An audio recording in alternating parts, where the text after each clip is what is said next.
In his first week home, standing in the open doorway, I dropped a heavy piece of camera equipment, sending him into a panic as he dodged between my feet and down the stairs in just under a second. A moment before he sped out of sight, he paused and looked back at me as I stood frozen in the doorway. His big brown eyes wide with fear as I yelled for him to come back, but he was already running.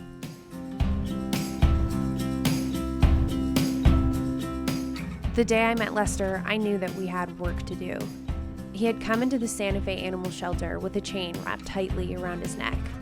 2 days had passed before staff could even get near him. He was trying to be invisible by making himself as small as possible, curled up against the wall in the far back of his kennel. Fearful of the moment and scared of the unknown future, I'd been there before.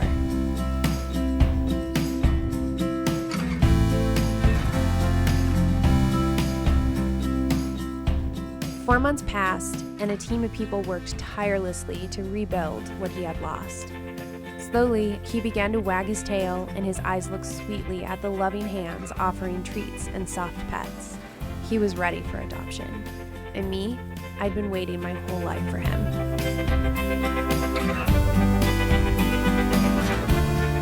Healing from something traumatic isn't easy, and on the trails, I found peace in the big spaces surrounding me. The dusty pathways, they are what they are. They never lie and are always dependable.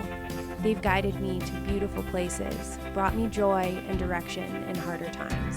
And instead of going at it alone, I've got Lester to walk beside me.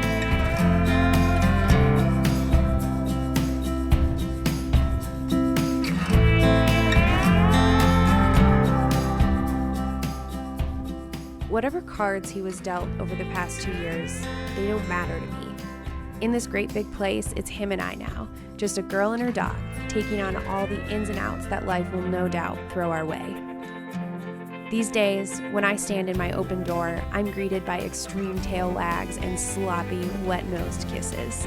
So much excitement fills the place that there's barely enough room for the two of us. My heart is bursting with joy for the connection that we have formed. A bond that will never be broken.